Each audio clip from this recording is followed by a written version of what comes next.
Okay, so we're looking at another wrestling game today, and it's a bad one. Now, don't worry, it's not Def Jam Icon again.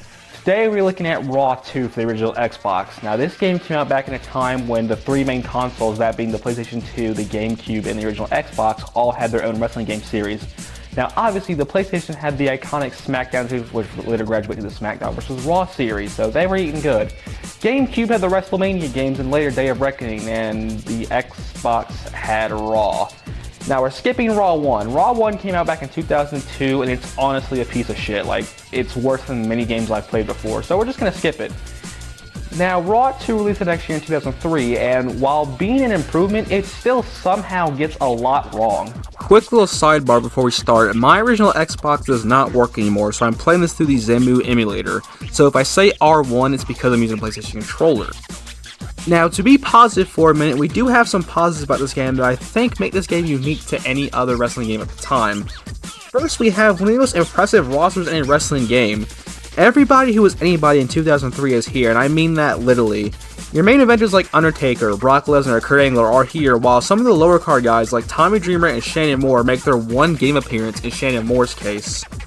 Every character has two attires, each so they could just be a promo attire, and others have actual alternate in-ring attire, which is really cool to see. There's also a good selection of the female cast, including the likes of Lita, Trish Stratus, Victoria, and more. Now, getting into the matches, we have up to 9 selectable match types that can have up to 6 people at once. Of course, we have the standard one-on-one. We have the hardcore and street fight. I'm grouping these together because they're pretty much the same thing. It's a standard match with no DQ and falls count anywhere, and you can pull out a variety of weapons from under the ring, from tables, 2 different sized ladders, trash cans, and more.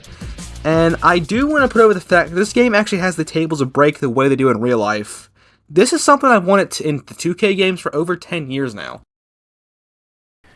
Now, this game does have some pretty cool Easter eggs and features. One that I want to put over is the fact that if you use Tommy Dreamer in a hardcore or street fight match, he actually will come out with his iconic Singapore cane and will start the match with it equipped, which is really cool. I've only ever really seen that in the WCW games for the N64. La Parka had his steel chair already in hand, so that's actually a really cool attention to detail that I like. Up next, we have the ladder matches, and they just don't quite work as intended.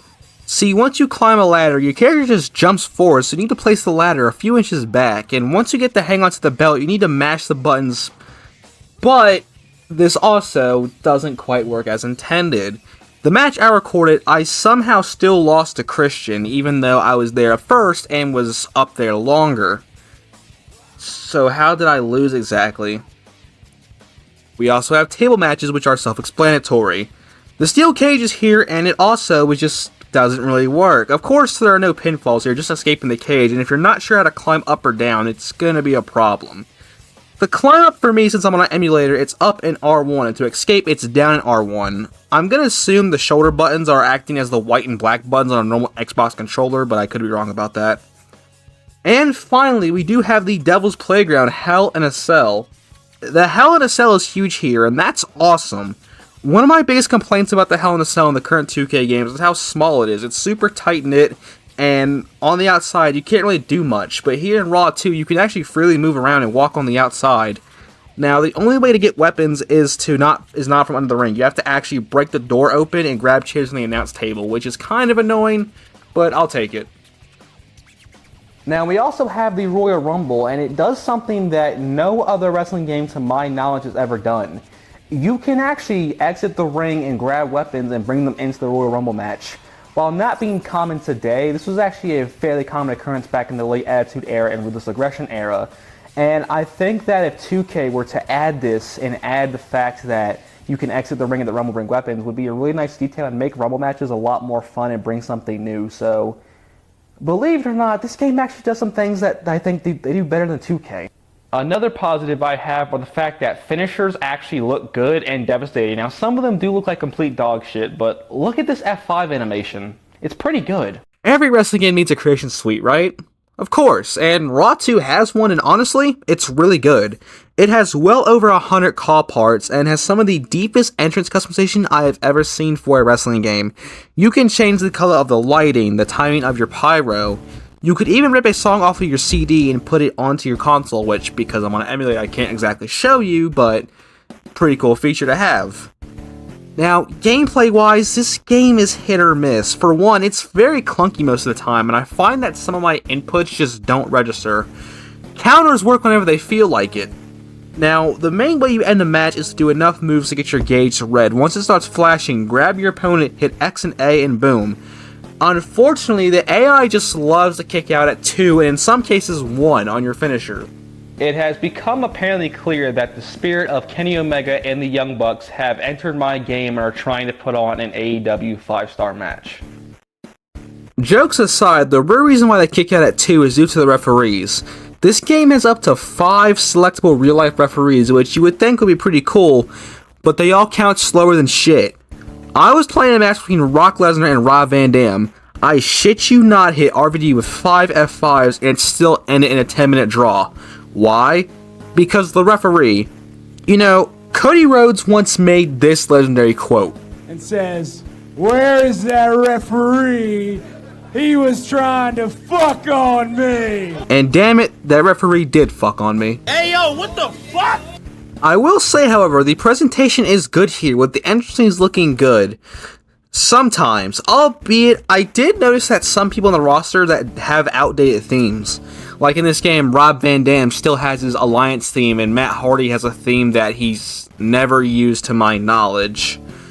During the match, camera cuts will be in effect, and whenever you hit your finisher, real-time replays will occur, which again, I believe this and Raw 1 are the only games to do this.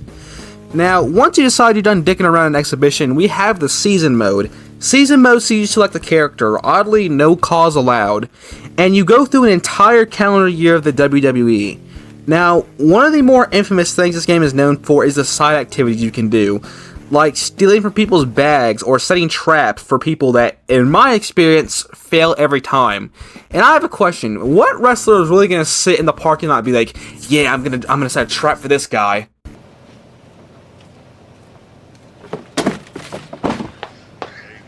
Matches-wise, the first big match I had was defending my WWE Championship on SmackDown against RVD. This was the match I was talking about earlier with the 10-minute draw.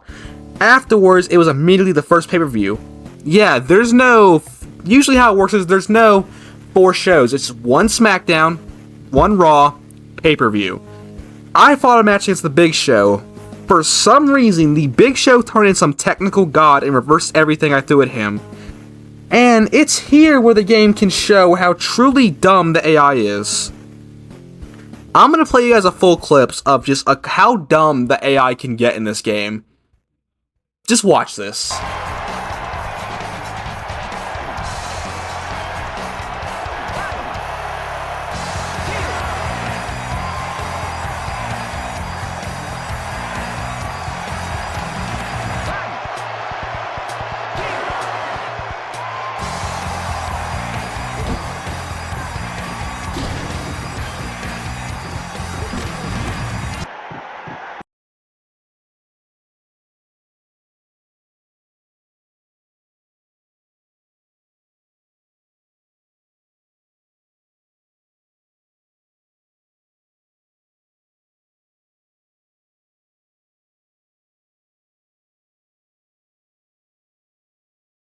Somehow I lost this match and my championship despite mashing the face buttons like crazy.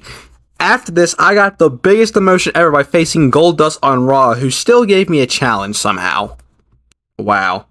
Just wow. During the season mode, you can actually call out other wrestlers. Here you can see me calling out the Big Show because I want my belt back, but this doesn't lead to anything. There are 0 storylines in season mode, meaning you have to use your dumbass imagination.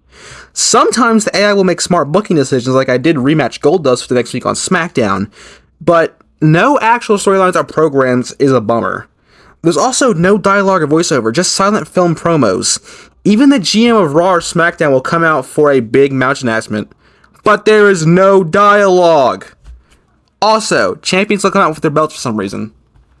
The season mode is fucked, you guys. Like, it is beyond fucked.